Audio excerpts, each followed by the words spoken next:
আজকে আপনাদের জন্য নতুন আরেকটা রেসিপি নিয়ে আসলাম, পটেটো নুডলস। এটা আমাদের দেশের খাবার না, বাইরের, বাট এটা খেতে যে এতটা সুস্বাদু না খেলে আপনারা বুঝবেন না। আলু দিয়ে যে অনেক মজার মজার খাবার তৈরি করা যায়, এটা তারই একটা অংশ। আশা করি ভিডিওটি আপনাদের ভালো লাগবে। দেখুন কিভাবে তৈরি করা হয়। এখানে আমি 5টা আলু নিয়েছি মিডিয়াম সাইজের, এগুলোকে সিদ্ধ করে একদম ম্যাশ করে নিয়েছি। এটার সাথে আমি এখন কর্নফ্লাওয়ার অ্যাড করব। এখানে 1.5 কাপের মতো আমি কর্নফ্লাওয়ার অ্যাড করেছি। আর লাগলে প্রয়োজন হলে যদি মনে করেন যে আরও লাগবে তাহলে অ্যাড করতে পারেন। দিয়ে ভালো করে মিশিয়ে একটু লবণ, বিট লবণ, চিলি ফ্লেক্স, চাট মশলা আর গরম মশলা সব কিছু দিয়ে ভালো করে এগুলোকে অ্যাড করে নিতে হবে। যখন মিশানো হয়ে যাবে এভাবে গোল করে নিতে হবে। হাতে একটু তেল মেখে নিলে সুন্দরভাবে গোলটা করা যায়। এভাবে সবগুলো একে একে আমি করে নিব।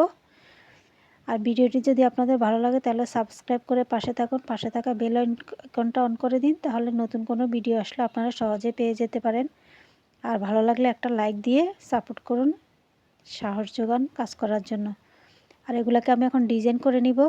আমি এখানে একটা বোতল নিয়েছি, বোতলের মুখটা দিয়ে সুন্দর করে চেপে ধরে এভাবে ডিজাইনটা করতে হবে। আমি সুন্দরভাবে দেখিয়ে দিচ্ছি যেন আপনারাও এটা করতে পারেন।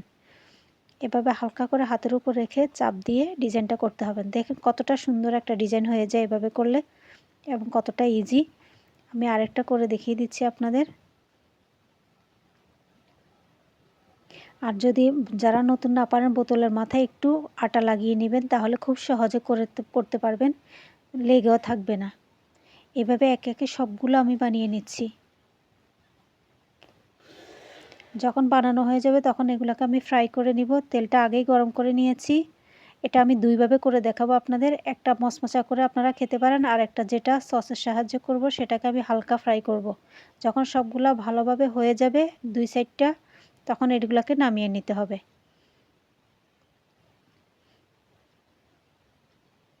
আর মিডিয়াম হিটে রাখার চেষ্টা করবেন, বেশি হিটে দিলে এটা মচমচা হবে না, খেতেও ভালো লাগবে না। এক সাইড হয়ে গেলে উল্টিয়ে দিতে হবে। এপাকে আমি একটা সস তৈরি করে নিব। এখানে টমেটো কেচাপ নিয়েছি আমি 4 চামচের মতো, আর সাথে অ্যাড করব আমি এখানে সয়া সস 1 চামচের মতো, চিলি ফ্লেক্স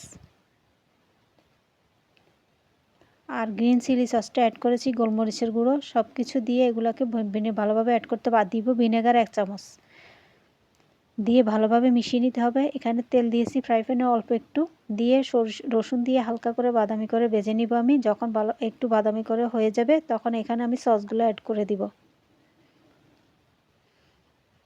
সসটা যখন একটু ঘন হয়ে আসবে, ফুটে আসবে, তখন আমি ভাজা পটেটো নুডলসগুলো ঢেলে দিব। এটা দেখেন, যেটা আমি এখানে সসের মধ্যে দিচ্ছি সেটা কিন্তু আমি পুরোপুরি ফ্রাই করি নাই, এটাকে হালকা ভেজে ফ্রাই করতে হবে। আর যেটা আপনি মশমশা খেতে চান সেটা কিন্তু ভাজা সসে অ্যাড করার দরকার নেই, সেটা মশমশাই খেতে পারেন। এভাবে দুইভাবে আপনারা এটা করে নিতে পারেন। তৈরি হয়ে গেল মজাদার পটেটো নুডলস। দেখেন, একটা ফ্রাই করে নিয়েছি আর একটা সসের মধ্যে অ্যাড করে নিয়েছি, উপরে কিছু তিল অ্যাড করে দিয়েছি ডেকোরেশনের জন্য, দেখতে কতটা অসাধারণ লাগে। আশা করি ভিডিওটি আপনাদের ভালো লেগেছে। আপনারাও এভাবে তৈরি করে ফেলুন। আবার নতুন কোনো ভিডিও নিয়ে আপনাদের জন্য হাজির হব। ততক্ষণ ভালো থাকুন। আল্লাহ হাফেজ।